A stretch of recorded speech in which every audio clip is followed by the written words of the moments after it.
Welcome back to What Arty Noobs with General Disturbance. This is the AMX M4 mle.54. It's the Tier 10 French heavy tank. This one's located on the north spawn of Siegfried Line encounter, and this one is under the command of Awppenheimer. And he sent me a whole number of replays featuring the M454. He's got some really fantastic battles, and we're doing them. Yes, I must apologise to Awppenheimer because, you see, the thing is, he sent me these replays back in January and I said I'd get them done, but the thing is that other replays kept delaying it, and in the end it just kept putting back, and well, it was all my fault for that happening, but I'm now getting around to featuring these videos and doing them, and some of them are quite good battles. I think you'll enjoy them. Now, this particular gun has the 13cm main gun, which is one of two guns. It's got a 12cm and the 13cm. It's capable of 560 alpha, penetrating 250mm with standard AP. That was a bit of a snapshot in that EVR's direction.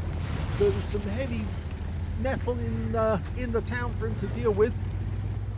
And the first tank he comes up against is one of his own number, another AMX M4 Now, this tank is a variation of the M4 project, based on Project 141. They were supposed to be kind of like the Tiger II, but much better. Has very impressive armour, but slightly weaker than the Panzerkampfwagen 7, Panzer 7, which it's most often associated with, because they're similar sort of armour, trollish armour. You see the Badger just bounced around off, and I think he got a bit of lag there because he meant to fire when he was aiming directly at the 277, but it just didn't go in. Now, it is a very slow gun to reload. Standard reload time is 15.15 seconds according to my list here, but you can see here that Awppenheimer's got it down to 10.08. I think actually they did revise the reload time to something like 12.85 seconds. I've just checked my notes. Yes, it did. They changed it to 12.85, so I must be looking at an older piece of paper, which actually said it had it at 15, so they changed it around. But it's fairly slow. It's only 35 kilometers an hour maximum speed, and that's because it's a very heavyweight tank, 85 tons in total. So similar to the German super heavies, you might say. We've seen a lot of these being played just recently, mainly because people are trying to brush up their skills on this particular heavy tank and get their third mark of excellence on it. Now, it does have a very good stock gun, the 12cm, but the 13cm has got a very high alpha, that 560. Not as high as some of the Soviet tanks, or maybe even the Polish tank, with which has a 750 alpha from a 152mm gun. But it's still good all the same, 560. You do a lot of damage. It has 8 degrees of gun depression. It's a very tough upper glacis. Doesn't penetrate the 277, but the 277 doesn't get one back at him. Now he's got to deal with two tanks at the same time, but look how accurate he is with that. Yeah, nice, right into the cupola. Punches the hole through and gets a high roll for 601. Now, does he deal with this one? Yes, he does. Punches a hole straight in the side of the turret of the AMX M4, gets another high roll for 605 this time. Oh, the 277 managed to get one through our cupola. And there goes the enemy AMX M454.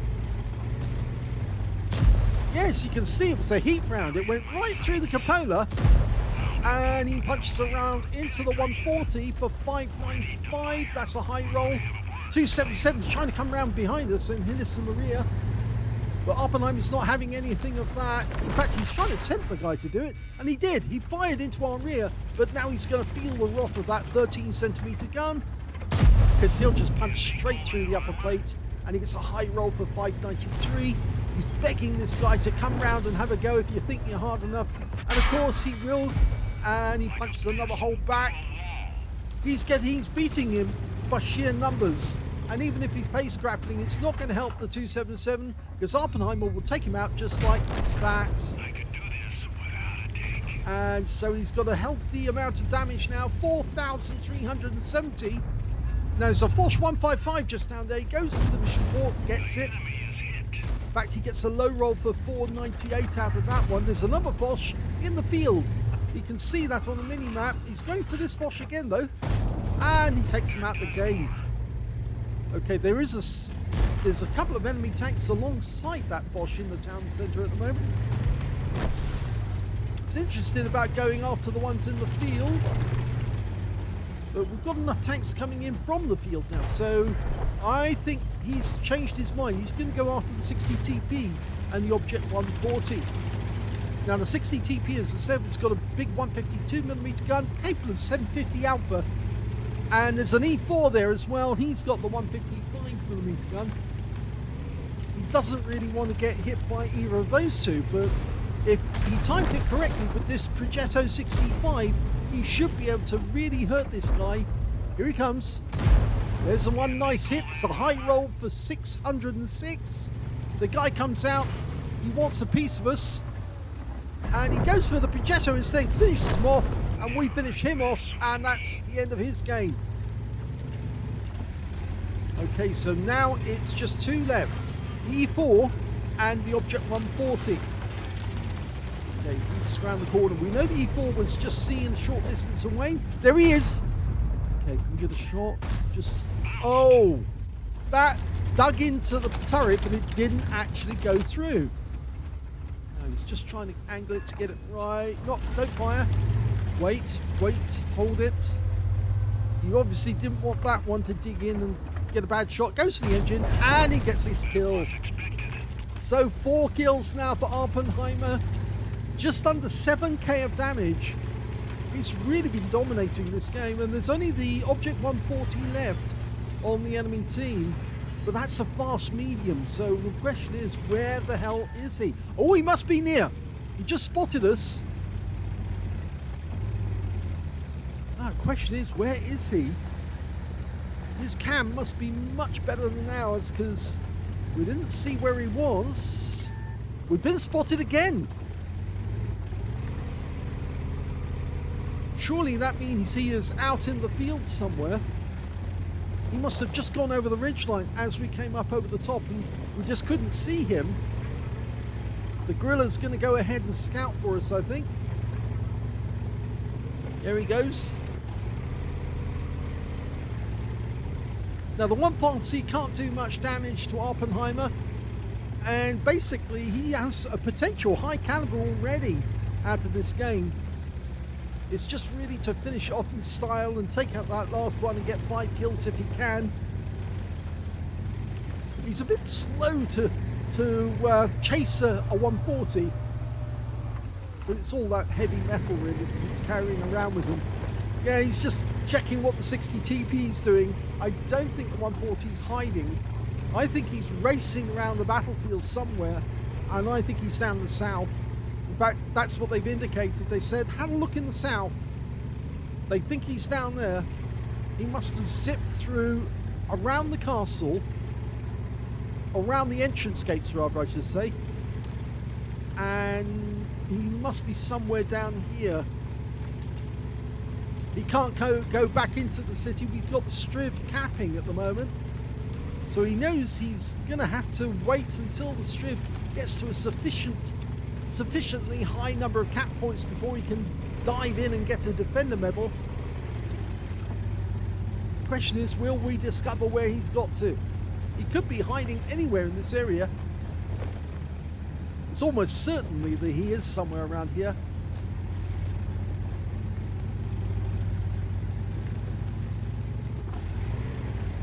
Oh, he's looking around. He senses he's close. Where are you? There he is! Yes! Brilliant! Excellent. That's a perfect end to the game. What a game. Here's the end of battle stats, that medal, and it was a first-class tanker for Awppenheimer in the AMX M4 54. He got a fighter badge for getting at least 4 kills. He actually ended up with 5.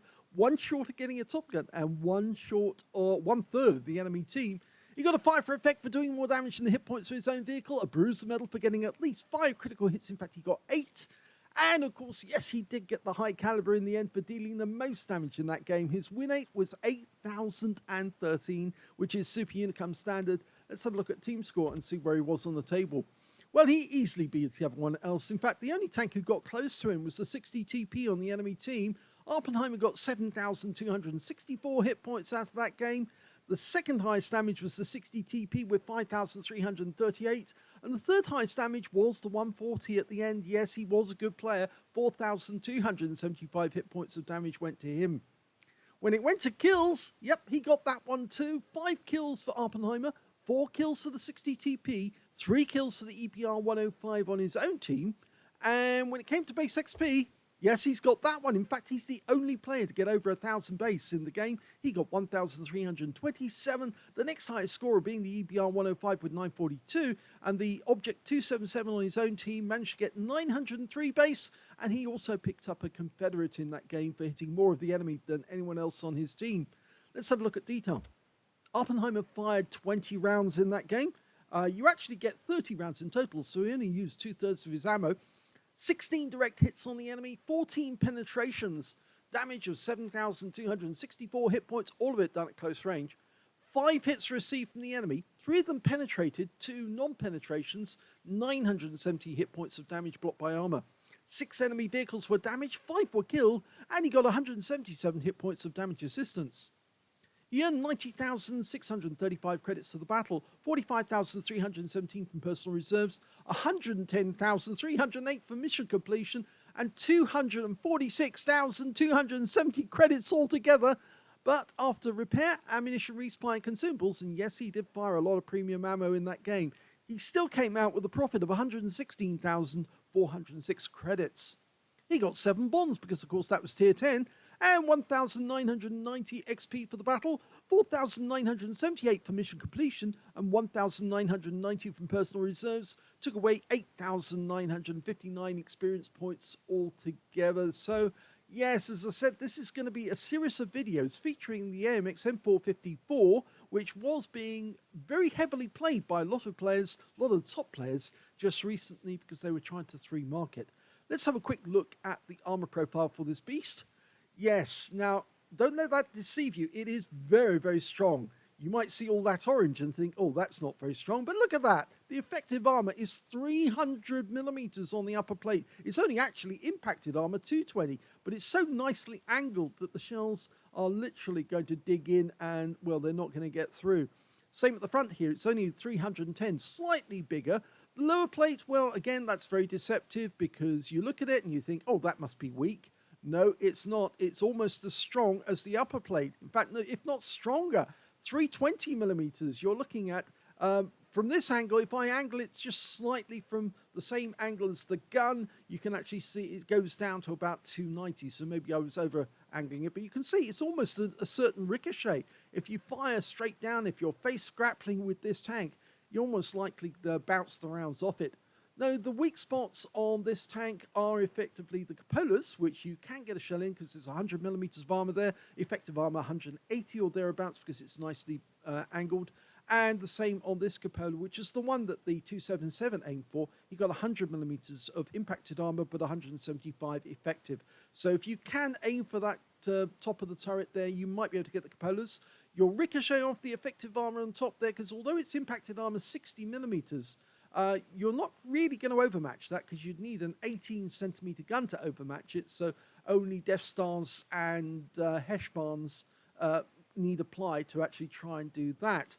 And forget about the Magnet altogether because it's very, very strong indeed. No, the other spot you should aim for is this one on the shoulders here. It's actually fairly weak. It's only 190 millimeters. And even if you aim from the front, where it's actually fairly well armored from this angle, so if you keep your front to the enemy, you should be okay.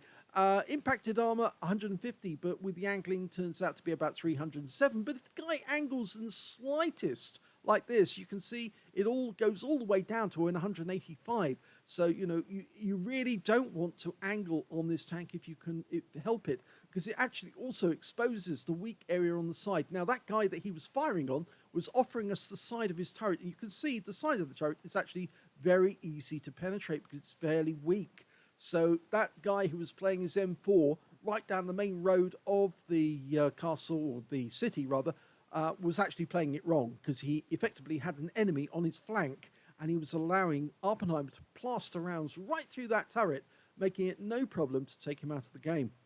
And you can see the hull armor, fairly weak. They put strong armor at the front of the vehicle, weak armor at the rear of the vehicle, and it's only 85 millimeters impacted, and that's all you're really going to get off there. And if you look at the rear of the vehicle as well, you can see it's 40 millimeters, so very thin. Rear of the turret, 40 millimeters as well. So ideally you want to keep your front to the enemy like this. Go hull down if you can, but if you're not hull down, don't worry, because more than likely his shells are going to ricochet straight off anyway. If we show the live version, you can see if a similar round, a 130 millimeter round, is going to go through. And again, you can see that the only place you can penetrate is the cupolas. They are the weak spot. Don't even bother to try for the lower plate. If he does angle, look at that green area that suddenly appears out of nowhere. Yes, go for the spot that you know that you can penetrate. And of course, these cupolas, which would then overlap. Let's have a look at modules. Okay, if I bring up the full screen. Okay, we've got a driver who's on the right-hand side. We've got a driver's mate or radio operator on the left-hand side of the tank.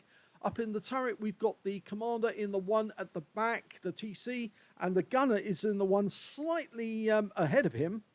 So if you go for the other cupola, either of those two cupolas, you're either going to take out the tank commander and blind him, or you're going to take out the gunner and slow down his fire rate. The loader is actually, as you can see here, is actually by side of the gun, normally where the gunner would normally be.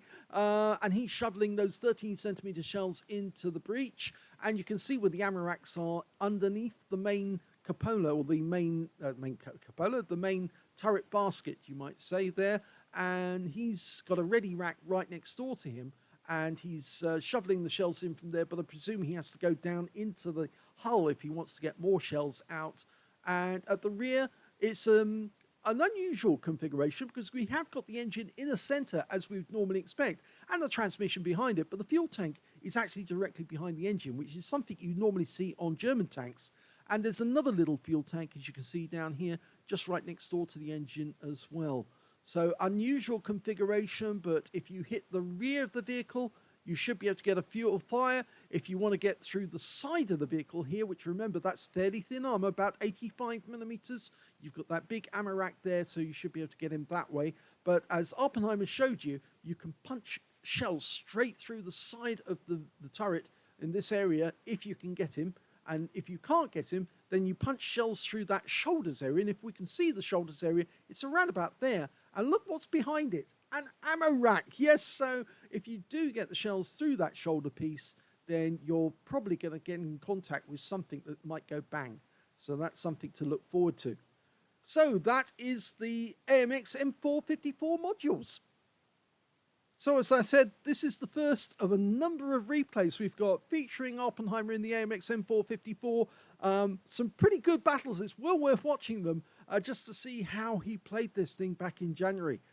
If you enjoyed this replay, please give this video a like. Do subscribe to our channel. Leave a little comment down below because it feeds the algorithm.